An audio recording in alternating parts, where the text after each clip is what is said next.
Si ton budget échoue chaque mois, c'est pas un manque de volonté. Tu sais ce que tu devrais faire avec ton argent. Tu veux épargner, construire une sécurité financière.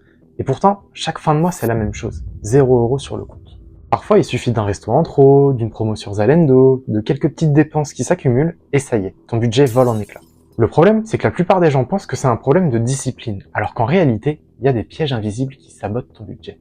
Dans cette vidéo, on va voir les 5 raisons qui font échouer ton budget chaque mois, même quand t'es motivé, parce que sur cette chaîne, on parle pas seulement d'argent, on parle de psychologie et des mécanismes invisibles qui dictent tes décisions financières. Allez, on est parti. Ce mois-ci, t'as décidé d'être sérieux sur ton budget. Tu t'es donné des maximums par catégorie. Courses, resto, loisirs, vêtements. Tout se passe bien jusqu'au 18 du mois, quand ton lave-linge tombe en panne. Pas le choix, tu dois le remplacer rapidement.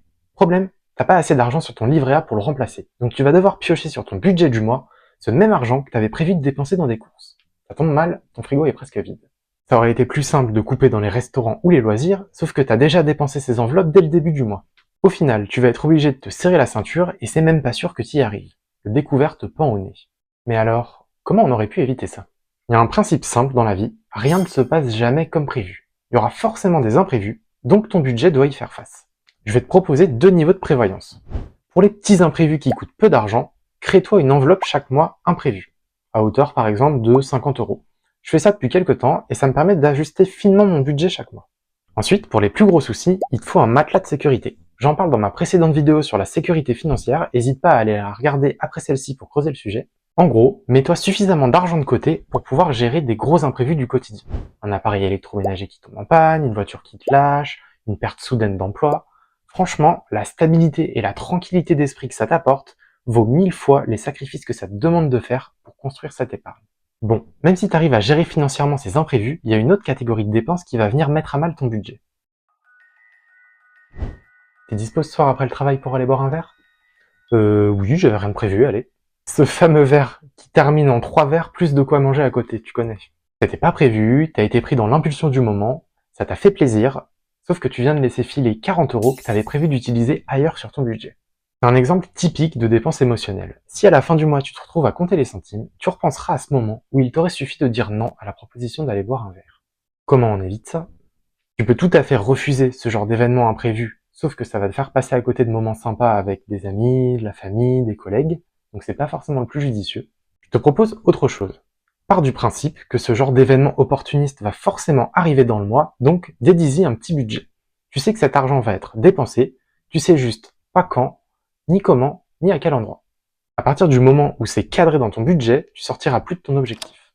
Bon, même en partant du principe que tu auras des sorties sociales imprévues chaque mois, il y a une autre catégorie de dépenses émotionnelles qui va venir te causer des soucis. C'est la raison numéro 3. Tu es en train de scroller tranquillement sur ton téléphone et tu reçois un mail particulier.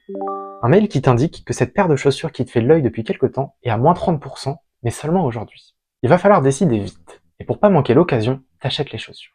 Félicitations, tu viens d'être victime du marketing qui a créé en toi un faux sentiment d'urgence pour acheter quelque chose dont pourtant t'arrivais très bien à te passer jusqu'à maintenant. Le pire, c'est qu'à ce moment, t'es content et t'as l'impression d'avoir fait une bonne affaire. Pourtant, c'est 50 € qui n'étaient pas prévus à ton budget et qui surtout n'étaient pas nécessaires. Parce que si t'avais vraiment besoin de chaussures, tu les aurais mises au budget dès le début du mois, non? Donc comment on évite cette situation? Tu dois prendre conscience de si l'achat relève d'un vrai besoin ou d'une simple envie. Parce que si c'est une simple envie, ça peut attendre. Et si tu veux vraiment être efficient sur tes achats quand il y a des promos, parce que c'est intéressant de faire ça, tu peux tout à fait te créer une enveloppe dédiée que tu alimentes chaque mois. Et quand il y a de bonnes opportunités, vas-y, fonce. Par contre, quand l'enveloppe est vide, t'arrêtes. Tu attends pour la remplir de nouveau. Pas d'exception possible. Super, avec ça tu commences à avoir pas mal de protection contre les achats impulsifs. Maintenant on va s'attaquer à une raison plus globale, la raison numéro 4. Celle-ci, elle t'empêche de sortir la tête de l'eau chaque mois. T'as super bien travaillé cette année et pour te récompenser, ton employeur te donne une augmentation. Super, plus de pouvoir d'achat, tu vas moins galérer à boucler chaque fin de mois. C'est faux. À 1500 €, le restaurant c'était une occasion spéciale. À 2500 € par mois, le restaurant ça devient une habitude. Quand ton salaire augmente, ton niveau de vie va suivre la même tendance. Si bien qu'à la fin du mois, le problème reste inchangé. Ton budget n'est pas tenu et tu finis encore et toujours à 0 €. Ça s'appelle l'inflation du style de vie et on en est tous victimes. Pour éviter ça, il n'y a qu'une seule solution possible. Tu dois te mettre à vivre en dessous de tes moyens. Chaque mois, prends l'habitude de dépenser moins que ce que tu gagnes. Ça va te permettre d'épargner, d'investir, mais surtout d'ajuster ton budget si jamais il est trop difficile à tenir. J'adopte cette pratique depuis 2 ans maintenant et franchement, ça m'apporte une grande sérénité financière au quotidien. Il nous reste une dernière raison. J'ai gardé la plus importante pour la fin parce que finalement c'est celle-ci qui structure dans l'ombre tes décisions financières. On est le 25 du mois, il te reste 100 € sur le compte et ta prochaine paye va bientôt tomber.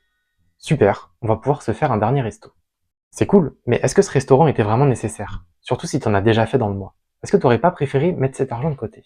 Je vais te donner un concept très important, retiens-le bien. L'argent qui n'a pas de rôle finit toujours par être dépensé. Si tu veux être en pleine maîtrise de tes finances aujourd'hui et demain, il faut que tu donnes un sens à ton argent. Appose-lui des étiquettes. Argent pour le mois, argent pour la sécurité financière, argent pour le patrimoine futur. En faisant ça, tu poses un cadre sur tes finances et c'est crucial. Parce que si tu sais pas où tu veux aller, c'est pas à l'intuition que tu vas te déplacer, c'est sous le coup des émotions. Et on l'a vu tout à l'heure, tes émotions elles t'aident pas trop à tenir ton budget. Pour t'aider à définir ces étiquettes, fixe-toi des objectifs de vie. Court terme, moyen terme, long terme. Par exemple, des belles vacances, un projet d'achat immobilier, un complément de retraite. Il y a plein de possibilités. Grâce à ça, l'argent qui peut te rester à la fin du mois va finir par nourrir tes objectifs de vie au lieu d'être utilisé pour un plaisir immédiat dont tu aurais très bien pu te passer. Ça y est, on a vu les 5 raisons qui font échouer ton budget chaque mois et t'as maintenant toutes les billes pour les contrer. Si t'arrives pas à tenir ton budget chaque mois, c'est pas parce que t'es pas doué avec l'argent. C'est parce que, comme pour tout le monde, ton cerveau fonctionne avec des biais et des automatismes. La motivation et la discipline, c'est très bien, ça aide, mais c'est pas ça la vraie solution. La vraie solution, c'est de construire un système qui fonctionne même quand t'es pas motivé ou que t'es pas discipliné. Si la vidéo t'a plu, like et abonne-toi, ça m'aide à faire grandir la chaîne et merci beaucoup. C'était l'Argent Conscient. Sur ma chaîne, on parle d'argent intelligemment, sans jugement et surtout avec un regard humain. Je vous dis à très bientôt pour une prochaine vidéo. Ciao!